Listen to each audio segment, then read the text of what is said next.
This is Optimal Health Daily, episode 259. What we can learn from the Legend of Zelda by Steve Kamb of nerdfitness.com. And I'm Dr. Neil Malik, reading you some of the most popular health and fitness blogs out there with permission from the authors. A very big thank you to Health IQ for sponsoring this episode. Health IQ uses science and data to secure special rates on life insurance for health-conscious people like you. You can learn more and get a free quote at healthiq.com/daily. Again, that's healthiq.com/daily. Now we're about to hear another post from Nerd Fitness, a regular contributor to our show. Steve is going to make the argument that The Legend of Zelda has to be the greatest video game of all time. For me, it was the most frustrating game of all time. It was then that I learned that I am not great at role-playing games. I just don't have the patience for it. All right, let's hear another post from Nerd Fitness as we optimize your life. What we can learn from The Legend of Zelda by Steve Kamb of nerdfitness.com. The Legend of Zelda has to be the greatest video game series of all time, right? If you've never played a single Zelda game in your life, allow me to quickly explain. You're a young boy named Link, whose only possession is a wooden sword, and you're tasked with defeating the evil Ganon and rescuing Princess Zelda. Don't worry, you're still able to relate if you have no clue what I'm talking about. Just remember this. A seemingly average kid sets out to become great, rescue the princess, and save the world. Think back to that very first game that came out in the 80s, the one that started it all, The Legend of Zelda, for the NES. Bonus points if you had the gold cartridge. Here are some important lessons about getting in shape that we can glean from this 8-bit masterpiece. Be wary of shortcuts. After beating this game a few times, I came to the realization that entire levels can be bypassed. What kind of sucker goes through all of the levels in order when you can just jump ahead and use the shortcut, right? Well, I tried my hand at level 8 with a wooden sword and a few hearts. I got my ass kicked. In The Legend of Zelda, all levels exist for a reason. You need to get stronger and build momentum off the early levels to allow you to survive in the later ones. Sure, it certainly takes a lot longer to go through all the levels in order, but you'll be far better prepared for battle and have a greater chance of success down the road. So if you're building strength, don't be a hero and lift more than you should without learning the proper techniques first. I spent a few weeks doing squats with just the bar to make sure I was doing them properly, and only then did I start adding weight, 5 pounds a week. If you're losing weight, unfortunately, there are no shortcuts, despite what you hear on TV and see in advertisements. No magic pills you can take, no special machine to give you abs, no secret diet that gets better results than others. It's hard work, healthy eating, and exercise. If you want to run a marathon, don't just go sign up for one. Try running a 5K first and see if you survive, then a 10K, then a half marathon, and then conquer that full marathon. Burn every bush, bomb every wall. Back before the internet and strategy guides, us kids had to figure out how to beat video games from trial and error. How do you kill that guy? Turns out you had to shoot him in the eye 3 times with an arrow. Did you know there was a secret heart container in a cave if you burned a certain nondescript bush? How about that secret passageway if you bombed a hole in a specific wall that looked like every other freaking wall? How did we learn about any of this stuff? Because we tried it out. Before you go deciding you don't like lifting weights, try it. Before you make fun of ultimate frisbee, LARPing, or geocoaching, try it. Before you tell yourself that it's too hard or too far or not something you're interested in, try it. Sure, you might fail, or you might fall down. You also might love it and succeed. Only one way to find out. Reward yourself with things that can reward you back. I love the concept of awards and achievements. I'm not talking about eating a dozen cookies because, hey, I went to the gym either. I'm talking about good rewards that actually help you push harder and live better. Every time you beat a new level in a Legend of Zelda game, you generally receive a heart container, upping your health meter, a piece of the Triforce, which you need to put back together in order to succeed, and a new weapon or item that allows you to advance further. Add some real-life prizes and achievements to your life, but make sure they're prizes that take you closer to your goals, not farther away.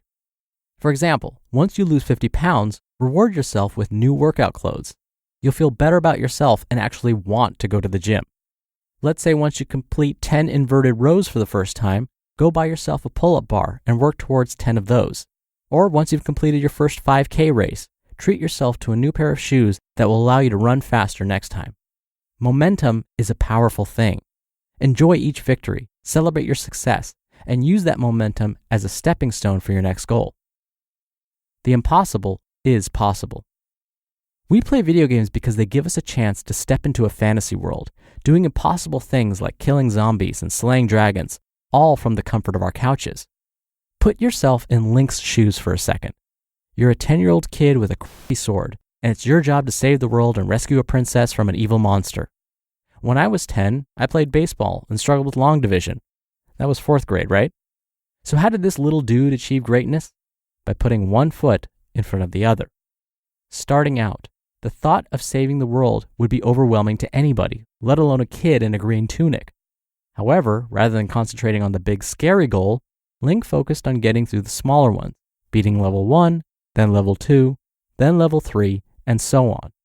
With each passing level, his strength and health grew, giving Link enough confidence to attack the next one. Before all was said and done, this preteen from the forest was kicking ass and taking names, swinging the Master Sword and firing silver arrows like nobody's business. As Robert Heinlein famously remarked, quote, "Everything is theoretically impossible until it is done." End quote. One day I hope to attempt the Ninja Warrior course in Japan. It certainly seems impossible to me right now, but I know I can eventually get there if I take it one step at a time and stay focused.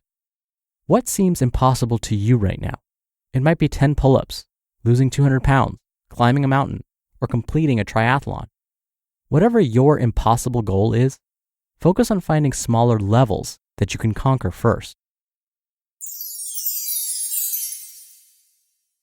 You just listened to the post titled, "What We Can Learn from the Legend of Zelda" by Steve Kamb of nerdfitness.com. Thank you again to Health IQ for sponsoring today's episode. Health IQ uses science and data to secure special rates on life insurance for health-conscious people like runners, strength trainers, cyclists, and more. And since you're listening to this, you're likely more health-conscious than the average person, and that means you should get lower rates on life insurance. We're all about the science here, and Health IQ researches the numbers. They found that if you frequently exercise with intensity, on average, you have a 22% lower cancer risk, a 56% lower heart disease risk, and up to a 34% lower risk of early death. But the problem is that even if you're healthy and health conscious, in general, you don't get rewarded. Quite the opposite. It's common for life insurance companies to penalize you for things like family history, pre-existing conditions, and BMI. But that's where Health IQ is different. They reward you with special rates on life insurance for being health conscious. You can learn more and get a free quote using our link, healthiq.com/daily. That's healthiq.com/daily. As I was reading this post to you, I almost laughed out loud. I wasn't a fan of the game, but I was obsessed with that gold cartridge. It was super special. Oh my gosh, I'm such a nerd. But I love this post from Steve. We're always looking for shortcuts, and sometimes they serve us well. Like in traffic, when I use the Waze app, I want a shortcut to get around the traffic and get to my job on time. But when it comes to your health, we're learning there really aren't a whole lot of shortcuts. Sure, there are time savers, like HIIT training, which we've talked about, or when you stretch your muscles, you can hold them for 15 seconds instead of 30 and basically get the same results, cutting your time stretching in half. But when it comes to putting in the work, then there really aren't a whole lot of shortcuts. And I love that Steve mentioned that before he started doing squats, he practiced it. He practiced it for a long time. That's the way you get good and prevent injury. When I started doing deadlifts, which I really didn't incorporate until fairly recently, I would have my buddy who has a master's of science degree in kinesiology watch me and make sure that just with the bar, I was doing the deadlift perfectly. Then I would gently, slowly add some weight to it, have him watch me, and make sure I did the move perfectly again, and over and over. For those of you who are in martial arts or boxing, what do they have you do all the time? You do the same move repeatedly. You throw the same punch over and over and over again so that it becomes automatic. There are no shortcuts. You got to do the work. That's how you're going to get good. That's how you're going to become an expert.